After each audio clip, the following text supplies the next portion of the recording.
Welcome to Table Talk, where there's always room at the table. I am your host, Jonathan Harmon of the J Harmon Home Team, and we can't wait to talk to these fine guests. Enjoy the show.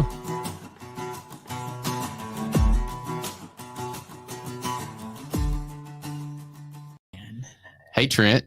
Hey, Jonathan. How are you? I'm super duper. How are you? You are super duper. What you got the hat on backwards for today?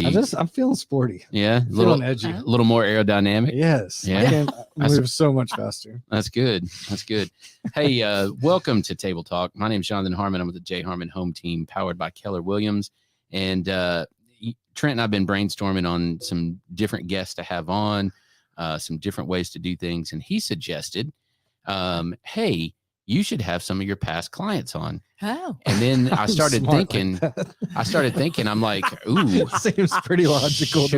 Should I have some of my past clients on? I'm not sure if I'm. And you chose me. I know. What is wrong with you? I know. I don't know. But so anyway, today we've got one of the J Harmon Home Team's past clients, Mrs. Christie McIntyre. And since I've known you, that's happened. That's right. When you first met me, it was Miss. That's it. Wasn't Mrs. That's it. Yeah, and you had a 3-pound dog. That's I exactly remember. right. And she's now 15. So how life changes. That's awesome. Oh, it was awesome. I just remember you always refer. I have no idea what your dog's name is. It's just 3-pound dog. Well, you know, that's all you refer to her as. Right. Her name changes probably hourly, right? Just Really? depending on what mood we're in. Yeah. And But how often she gets under your feet and everything else, right? Exactly right. That's awesome. That's exactly right. So we're going to do all kinds of stuff today. We're going to have a good time. We are going to talk about some fears that are associated with the real estate process. Yeah. We're going to talk about the current market. And I like to do kind of that man on the street thing. Yeah. And then if we have time, we have a little conversation to have. I have this list of kind of, Trent, do I use the word controversial? I mean, I don't really want to use that word. I don't love that word either. No, Let's but call it necessary. Necessary. Man. That's good. Yeah. Good job, man. Off the top. Yeah. Thought-provoking. Hey, Thought-provoking. That's good. the backwards hat is working, I dude. know. It just brings out the greatness. I don't know. Brings out the greatness. But before we launch into all of that, we need to hear from our friend Bryan Nale over at Primis Mortgage and hear what he has to say about nailing your mortgage. Still so good. Hey, my name is Bryan Nale. I'm a mortgage loan officer with Primis Bank Mortgage, and I want to tell you that I absolutely love being a member of the Spread the Positive Network. It's such a great mission, and it helps bring so much positivity to our community. It's a true pleasure to be part of. There are a lot of ways to navigate financing a home, and in markets like this, having the advice of a trusted local professional is key to making sure you get the right advice for your specific circumstances. Whether you're interested in the purchase of a new home, second home, or have a need for a refinance, I'd love to earn your trust.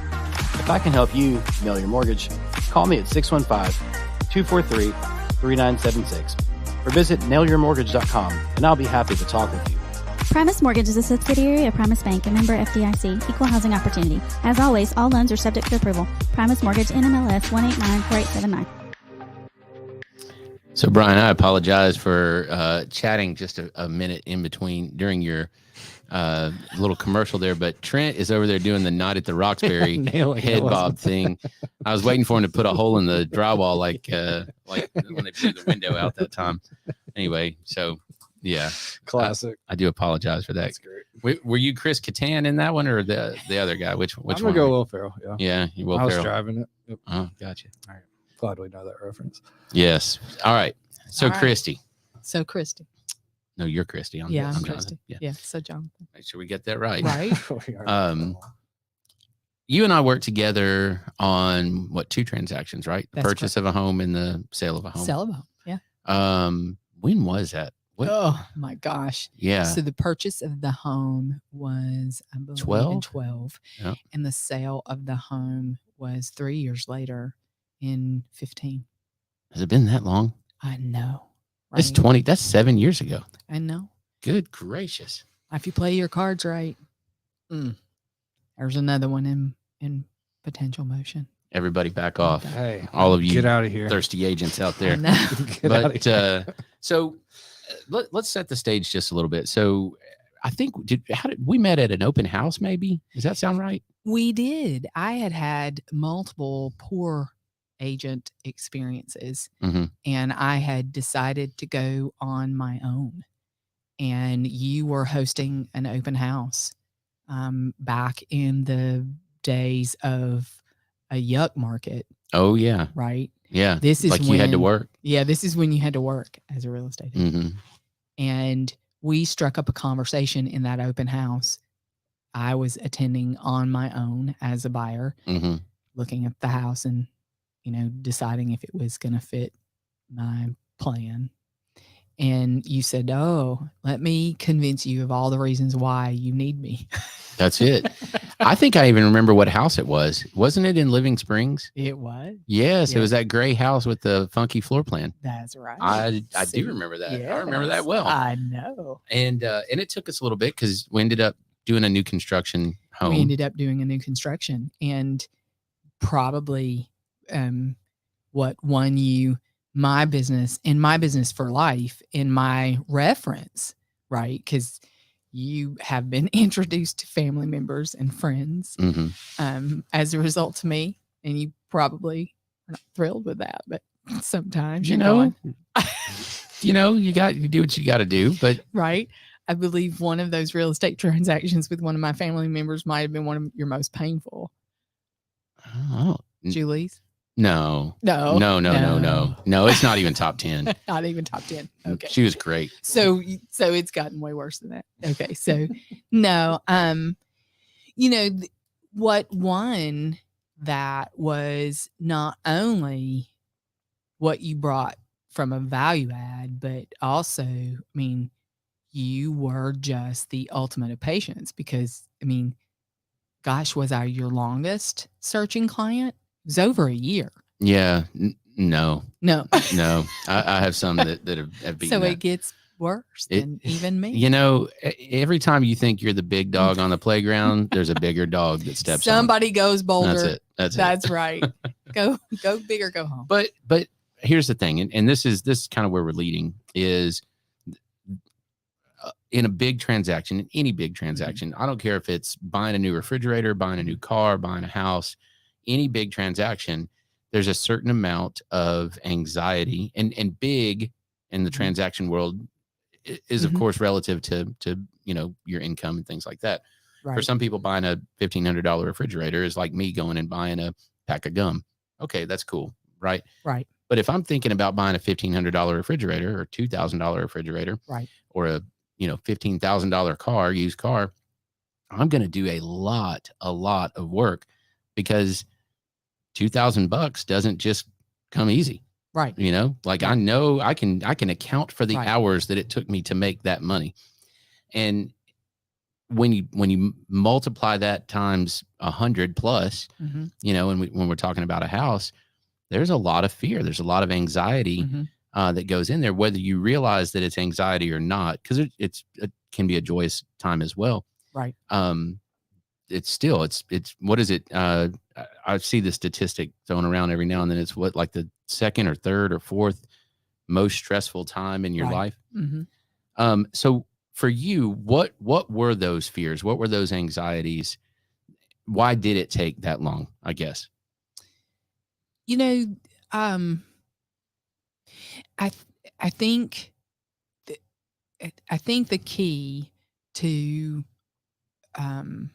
solving for some of that fear is hiring the right and trusting that agent, acknowledging from the get-go. And I think that's what the fear is, right? You cannot control the process and you're not subject matter expert in the process. And so knowing that you're not subject matter expert and knowing that you don't have the knowledge you need to do this on your own, it's not like buying a new pair of shoes, right? You can acquire a great deal of information, but then there is still some mystery in the real estate transaction around financing, around offers, around fairness in that offer, expectation in that offer. Well, and even price setting, even when you're selling. What could I actually? What are my options? Right. And I think that's one of the things that the mysteries, if you Mhm. will, is you don't. It's cliche at this point, but you don't know what you don't know. Right. But that's absolutely can make it an okay transaction or a Mhm. great transaction or a really lousy transaction. And frankly, that's the difference between an exceptional real estate agent and a sort of par or subpar real estate agent, right? The one who is exceptional has afforded you the right kind of counsel and advice that you trust and you have confidence in. And so you almost give over some of your decision making to them, Mhm. right? But at least the exposure of Right. of what the decision Mhm. is. You Mhm. know, if I say, hey, we've got 5 options here, you Mhm. know, then we have 5 options here. That's right. You know, there's not a 6th one that I left out. That's exactly You right. know, I'll tell you, having worked with other folks that have kind of tried to go it on their own, the other piece of that, the flip side of that, of the you don't know what you don't know, sometimes you know so much Mhm. that you take in all these different scenarios, you take in all these things, and you don't have the experience to go with the information to Mhm. be able to filter out the garbage and synthesize the right path. That's right. Right. So I've known a lot of folks that have that, another cliche here, analysis paralysis, where, you know, they just think and think and think, but they don't act. That's true. And so some of what we do is to say, no, this is probably your best option. Right. You have to acknowledge your strengths, and then you have to know your weaknesses, and rely in. And that's why, to your point, that's why doing it on your own is so much more challenging. Because if your real estate agent is your partner, then he is supporting your weaknesses, right? He's filling in for those weakness gaps, and everybody's got them. And if you think including the agent. right. And if you think you don't have any weaknesses, then you're wrong and you're lying to yourself and you just don't know how to self-assess, right? Sure. But yes, to that point, yes, your real estate agent has weaknesses and then you as well. And if the pairing is ideal, then you make a great team. You make a good team. Yeah. So real quick, rapid fire, what are some specific fears that you had in the buying process? Probably financing was a big fear. How to accomplish all of that in the timing that I needed. The selection was a big fear. And then, you know, you and I rolled into a new construction home. And then it was all of the decisions that you had to make and making them quickly. Building a house is no joke, y'all. It's no joke. And acknowledging that you can't have everything you want. People think that they're going to build a house and they're going to get everything. No, you can't have everything you want. Oh, you can. You can. You can. It's going to take a long time and a lot of money. A lot of money. Yeah. Way more than what the house is probably worth. Right. Exactly. Mm-hmm. But again, and then for me, a lot of it was reordering that thought process that this was forever. So, you know, the home purchase is so big that you think you're one and done. You're not one and done. Almost never.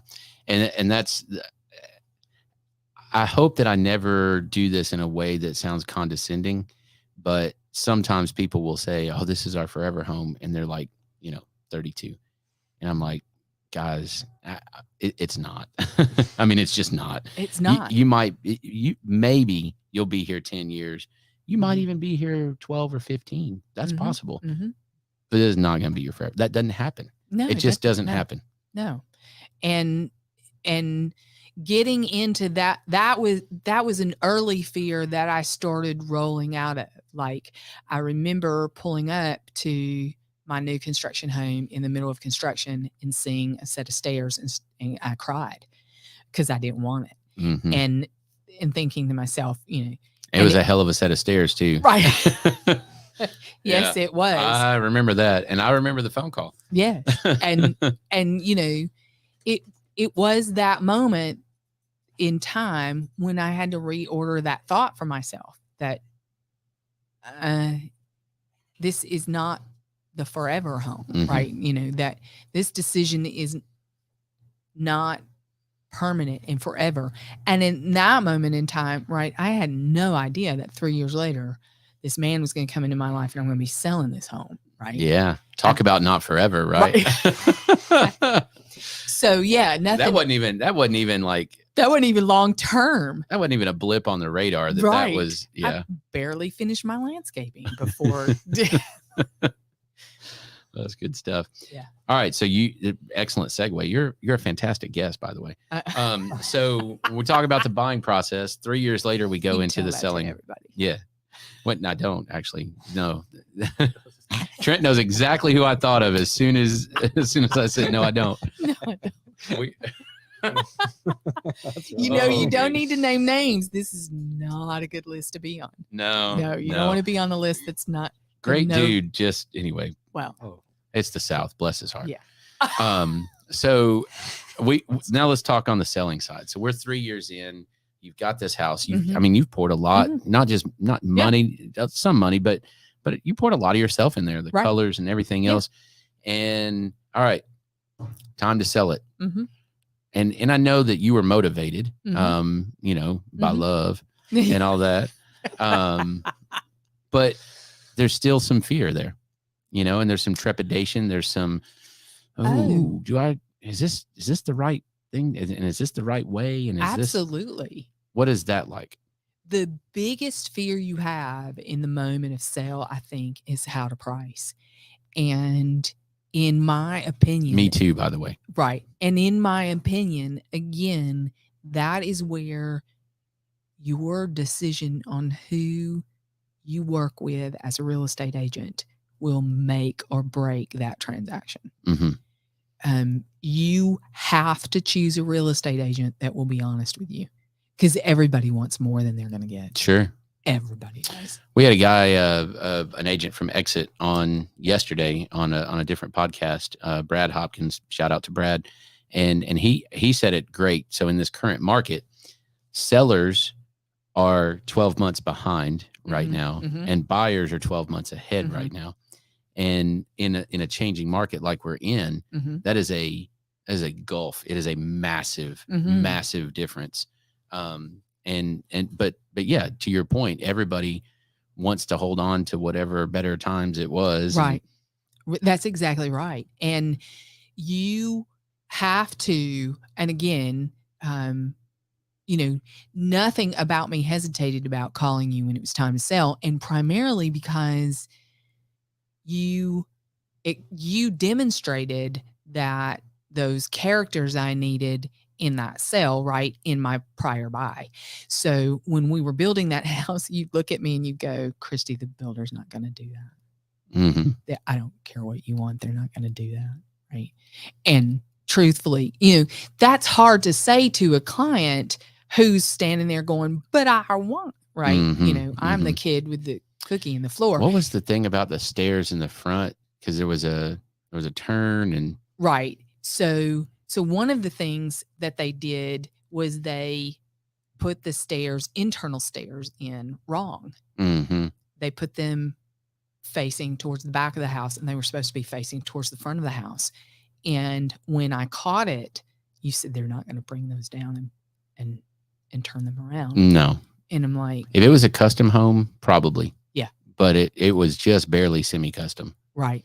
And they were far enough along in the framing process, and you were not wrong. You were never wrong in that process. Mm-hmm. And there were a couple of things you really helped me fight for. So it wasn't that you were always telling me no and agreeing with there were a couple of things you really helped me fight for. I don't know if you remember it all, but like the front steps that the proposals that they had were just awful. hideous, Yeah, right? terrible. And then the steps in the garage, again, hideous. But you helped me fight for the things that made sense. And then you helped reorder my expectation for the things that made sense too. Right. So when you're selling, you need to trust. And again, I think a real estate agent has to bring to you all of that evidence of what's happening in the market around you, right? Very around you. Like the house is next door, right? Around you, so that you're comfortable with, when you set that price, you're comfortable with that price. Well, and I'll tell you, like in this market, and again, great segue, is the market, sometimes it's very predictable. It's relatively boring, and we can go, I mean, even as exciting as the market was the last 3 years, it was a little bit predictable in its unpredictability, right? We knew it was going, we knew it was trending up, we knew it was trending up at a certain pace. We could get pretty darn close to predict. Now, sometimes it blew our expectations away. Rarely did it let us down, right? This season in our market, it's all over the freaking board.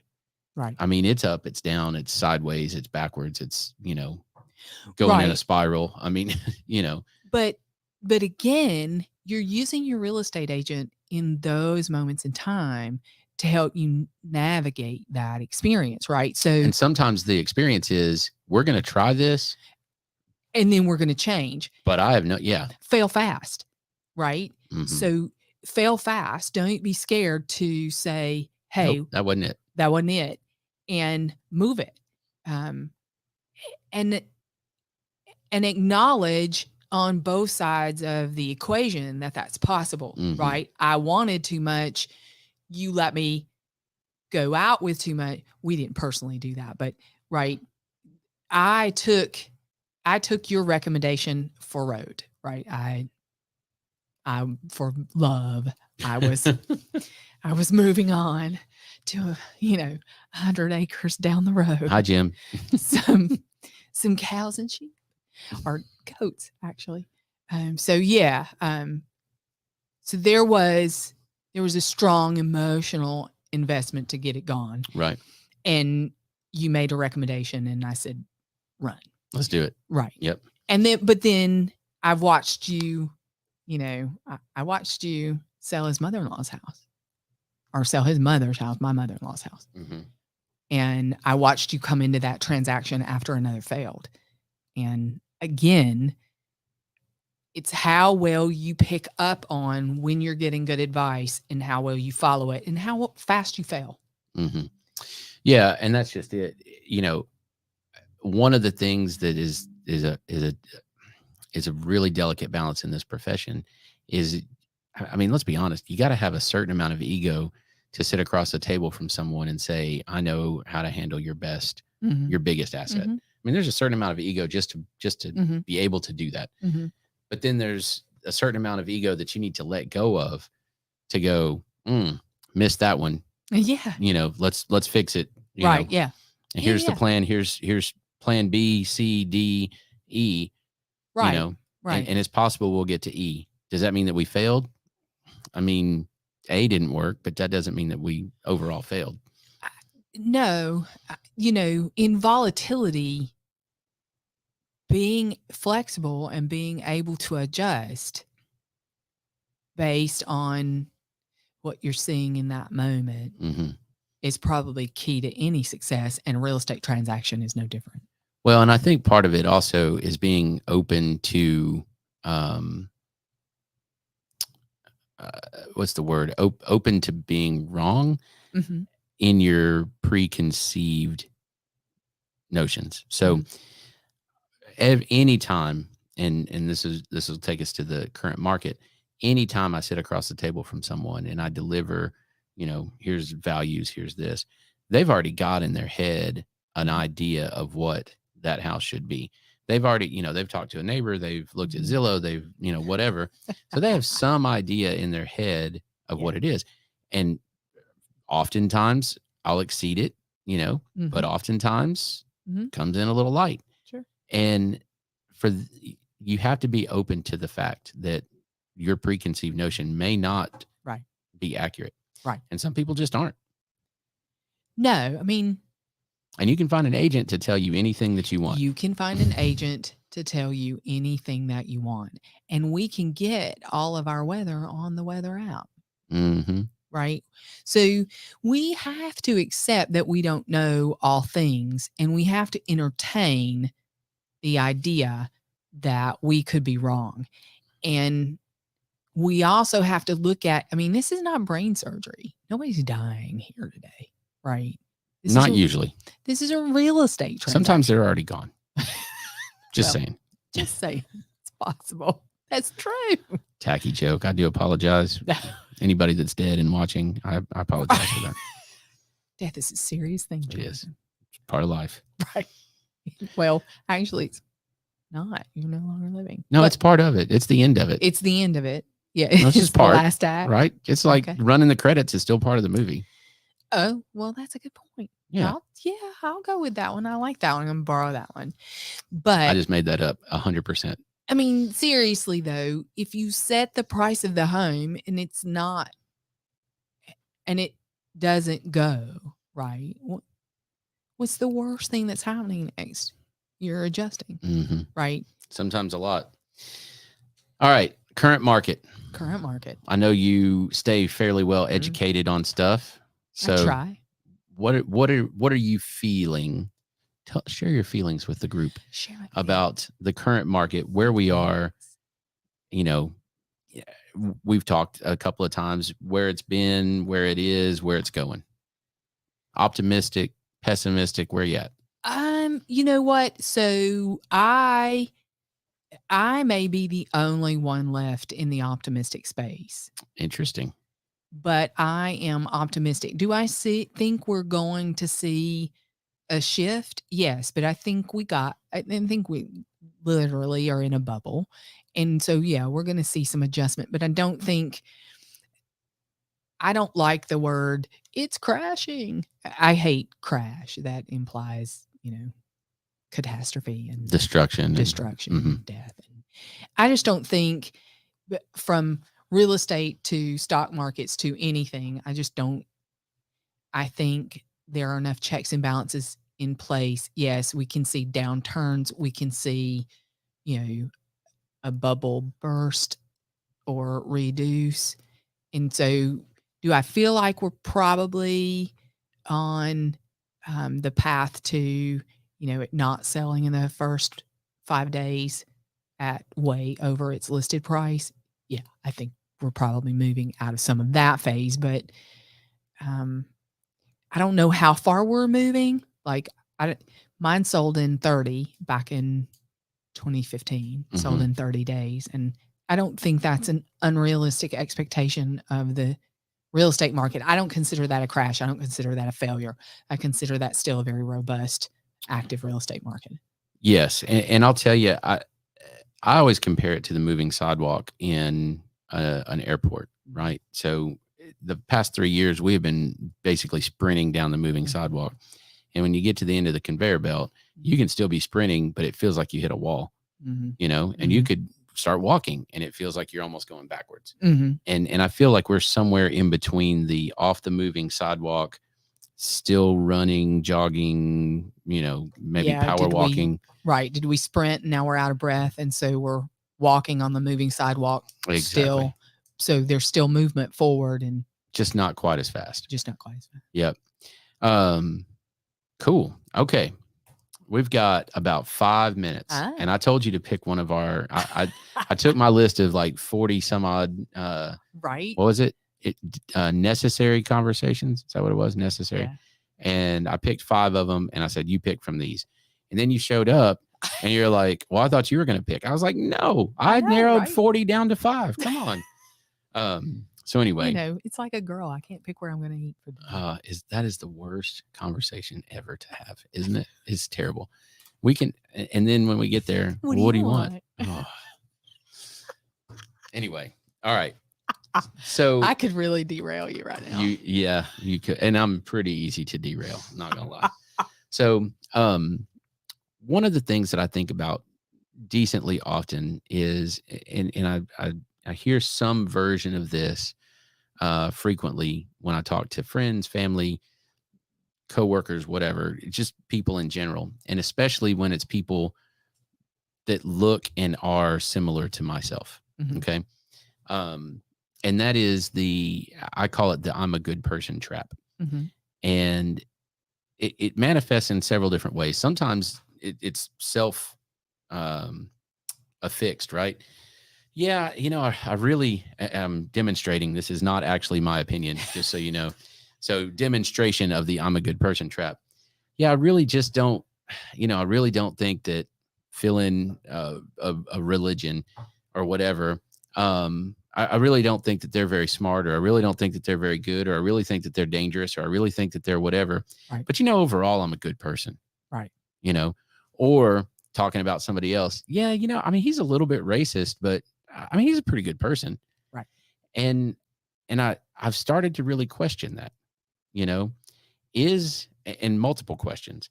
Is overall being a good person enough to excuse some major character flaw that would be the anti-good person? Right. Does it make you not a good person if you're, quote, a little racist? You know what I mean? I actually heard that phrase a few months ago, and I'm like, what the hell does that mean? A little racist. You either are. It's like being a little bit pregnant. You either are or you aren't. I would couch that with we all are. Interesting. So I don't think we ever lose that. And my opinion is that there's a quality of good person, and some are higher quality than others. A sliding scale of goodness. Okay. Right? Yeah. I would couch that. I won't name the person who said this, and I have come to, we were talking about it before we got on. I think we come out of the womb bad, and we have to be taught good. Interesting. Do we come out of the womb bad or ignorant?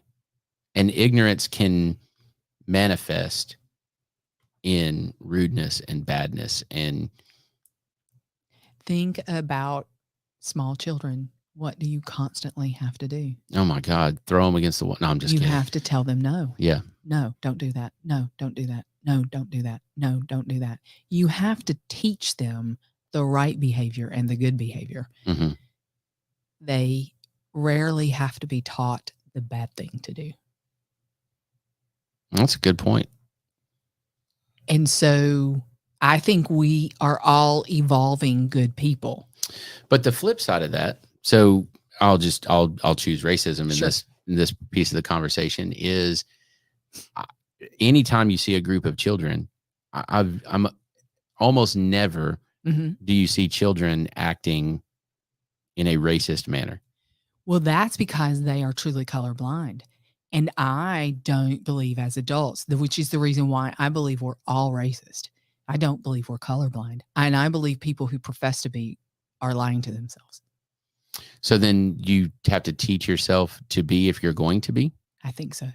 Yeah. Okay. I think we lose. So where do you lose it? So if you look at a group of 3-year-olds and they're all playing and they don't give a rip what color you are. Right. Or if you're in a wheelchair, if you're, whatever, they don't care. Let's just play.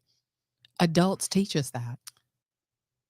But when do we pick up on that? So think about, and now I'm really going to get in trouble, and everybody who's listening to this is going to hate me and go, why did you invite her on this? Okay. So civil conversation. This is good. This is healthy. So think about George Floyd. Mm-hmm. Can we entertain the possibility that it had nothing to do with color and everything to do with fear? What do you mean? Who was that the police officer was afraid? So, yes. So why do we think they're not afraid? So think about those circumstances from a law enforcement standpoint. If you are law enforcement, should you have to do more than ask somebody to stop to get them to stop? That's a fair point. But you also, there's all kinds of buts. Right. On that. Yeah. So, and then when you get into a physical altercation, where is just the human fear point? How do we know his brain wasn't assessing, this man is larger than me, stronger than me, I'm scared. What if he gets my gun? What if he gets on top of me? Mm-hmm. We characterize it, and legitimately so, I think, because we're now sensitive to it. We're characterizing this because it is a white person and a black person interacting with each other. But we do colorblind. So the 3-year-old says that it wasn't a white person and a black person engaged with each other. It was just two men. That's what your children are doing, right? They're just playing with each other. They're not seeing that color, and they don't come at each other either happy or angry. It's just another person. It's just another person. And I'm not sure as adults that we engage that way. I think I get that. So why? You know, and where do we fall off of that? Because quite frankly, the world would be much better if we did approach things the way that the 3-year-old does, you know, on that piece of it. You know, and we're able to say, I don't like this person because he was mean to me, not I don't like this person because they're fill in the blank with a demographic. Right.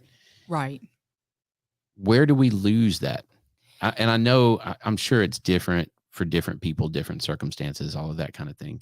Right. You know, I think,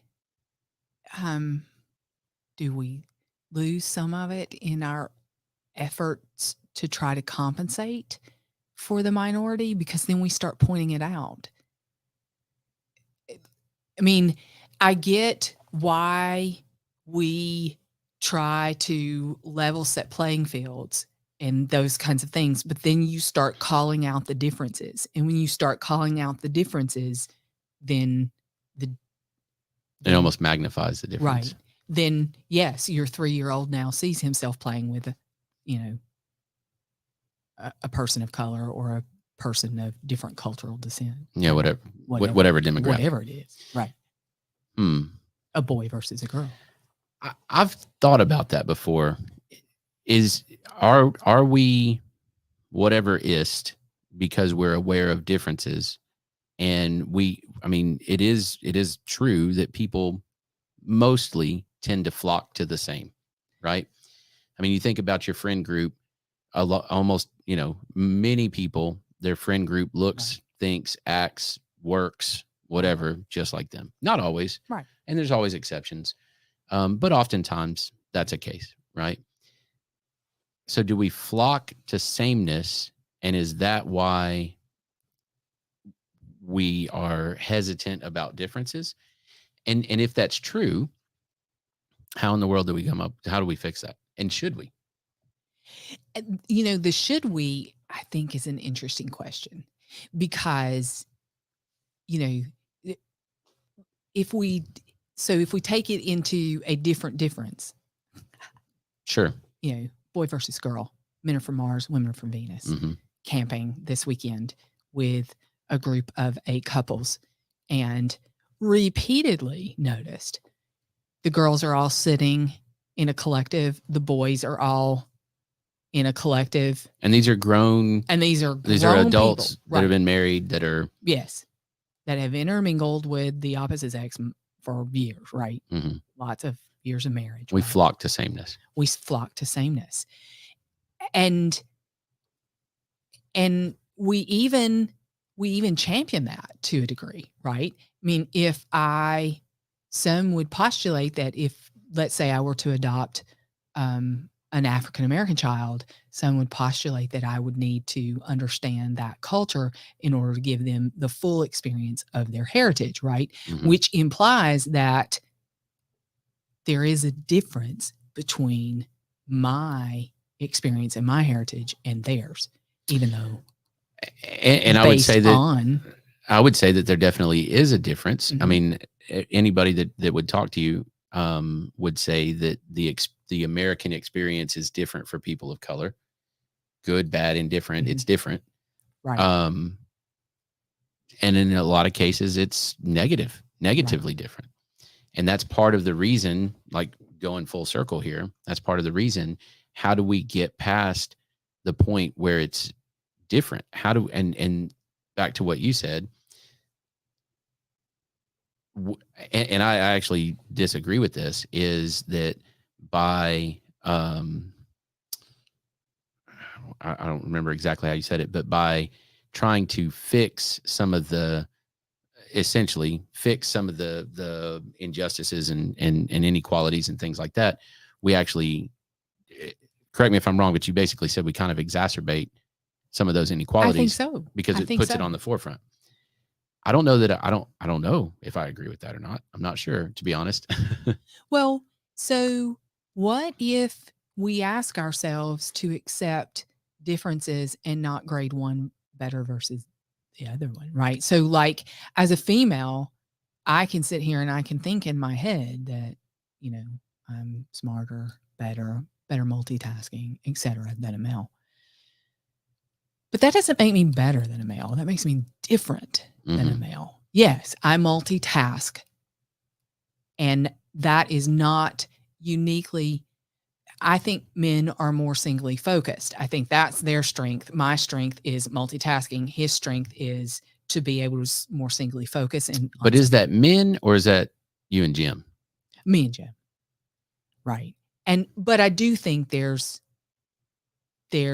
some, I do think some of that is men as well. I do think I can generally characterize without lumping everybody in. But acknowledging that, and then I think where we go wrong, right? And then where we compensate is, so the female is better than the male, or the male is better than the female. And then you take that a step further, and because of that, I'm going to do this, right, to compensate. To try to help them. Right, exactly. Mm-hmm. Interesting. And, I'm not sure, again, all my opinion, don't know if it matters or not. Yeah. I think we all deal with this. And so I think when a good person says, or when a person says he's a good person, but he's just a little bit racist, I think what you're really calling out is that they just haven't done that self-awareness thing as deeply as someone else has, right? I think we're a project all of our lives. Yeah. Oh, I agree with that. And I think that in order for you to do better, number one, you have to admit that there is a better, right? Right. So if I'm, quote, just a little bit racist, I need to acknowledge that a little bit racist is still racist, and I probably don't need to be a little bit racist. Right. And remember the old G.I. Joe cartoon, and knowing is half the battle, right? So if I know that and I want to fix that, and I want not fix you, right? No. Fix me, and the right. way that I have to start seeking out ways to fix it. I have to start seeking out ways and acknowledging, what I just said, bam, right there, that moment right there. Right. That was not sensitive. And that was not, that little comment, that one was a little racist. I'm still a good person. Right. Right. We build, though, I think sometimes there's a consequence to every action, right? So like we have to start asking ourselves now, I think, in things like diversity and inclusion. It was interesting. I had an experience recently where somebody pointed out that diversity does not include white males. That's a perception. Mm-hmm. Okay. And a lot of white males hold that perception. How did that give birth? What in our actions gave birth to that? Well, and I think perception. I think for me that is an acknowledgement that if you have an initiative for inclusion, whatever that is, right? And I have a good friend, Abdu. I think Trent, I quote him like once a month, don't I? Abdu's thing is when we seek out diversity, right, and we want to have a company or a policy of inclusion, it is not. We want to make sure we have this many Black people and this many Hispanic people and this many white people and this many whatever. It's not that, or this many men and this many women, or this many whatever. It's not that. Because now, what are you focused on when you're doing that? Everything other than work, honestly. Right. And his thing is, what you want to nurture is a culture that is diverse in thought, right, and experience. Right. And that should, if you really are doing that, it should naturally create exactly the stuff that you can see. Exactly. The reason that perception is alive and well out there is because too many people define diversity by those statistical Demographics. Those demographics, because we can count that, right? We can count the number of Asians. We can count the number of Hispanics. We can, instead of closing our eyes, being colorblind, and asking ourselves, in the room, do we have differences of opinions and thoughts and ideas so that come from differences of experience and culture and right. And then subsequently, the whatever we're working towards is a compromise of that diverse thought. Yeah. Yeah. Interesting. Trent, you got anything? Not really. Trent's like, she wouldn't shut up. I don't really have anything to add, to be honest. Okay. Yeah. Good stuff. Yeah. That's good. So these are the kind of conversations that we want to have. These are the things that if we can share these things, and we can disagree sometimes, and often we disagreed a little, but not much. But if we care to grow a culture that is educated, that is thoughtfully considering things like diversity, that is thoughtfully considering other people's opinions. I'll just tell you, I didn't even send you some of the stuff that was on my list. And there's some stuff on there that I don't know that I can have a conversation in front of other people Really? About. I don't know. I don't know. I've never done it. It causes anxiety for me, Oh. But if we can have these conversations, we You can should practice try. it. We just did. Yeah. I mean, even the hard stuff. Oh, I know. Because And in some cases, this is a hard conversation to have. there's value to it. We're so emotional now about this stuff. Well, my least favorite thing in the entire world is when you get on Facebook and somebody has said, "This is my opinion, and if you don't agree, you can unfriend me now." And I'm like, "Well, why? Like, that doesn't make any sense. How about we have a conversation? How about we sit down face to face, cup Right. of coffee, whatever. Right. Let's have a conversation. Yeah. And let me see why I disagree with you. Maybe we agree on 85%. Right. We actually only disagree on 15. Right. And maybe we disagree on a lot more than that. But if we're listening, the best way to understand and find that compromise is to understand the opposite Mm-hmm. perspective. And maybe there isn't a compromise. Maybe we're just going to be different. Right. But that doesn't mean we can't be friends. Doesn't mean we can't be friends, and it doesn't mean that we can't live in the same space. Right. Right. Because we're going to live in the same space. Because remember, we're looking for Sound-wise. that diversity. Yeah. If we all agree, there's no need for all of us. Yeah. Yeah. The worst thing in the world is to wake up and look around yourself and everybody looks like you. I don't want to do that. I think so. Yeah, I would agree with that statement. So, wholeheartedly. Okay. Sorry, Christie, I'll shut up now. this has been fun. Thank you so much. That was And thank good. you for being bold and having that conversation with me, because that was cool. it's hard. And everybody worries about other people's opinion, and I tend not to sometimes. So sometimes to my detriment, but I might be guilty of that myself. yeah, it happens. So, You know. all right. Thank you, Bryan Nale, again for sponsoring Table Talk and choosing to help spread the positive. Yes, sir. Bryan, Thank we you, love Bryan. you. Go nail your mortgage, or I love that. is that not fantastic? I do. I know. love that. Kudos so to awesome. him. That's a great tagline. If you're interested in helping spread the positive, check this out. We're always looking for other shows. Did I see you post 40 shows? Is that what you're up to now? Yeah. My man. That's 41 on the roster. That is Go. awesome. Not all are as active as others, and It happens. There's some that might need to be removed, but hey, Yeah. But Still. if you're interested in helping spread the positive, Trent is always looking for sponsors and Trent's been underwriters. making faces behind my back, honey. Oh yeah, I know. yeah, lots of them. No. Just so you Lots know. of them. That's why I- you're sitting in that seat. I thought he was gassy, but maybe not. So anyway, thank you so much. If you have any real estate needs, give me a shout. If you just have questions or fears and you want to work through those, give me a shout about that as well.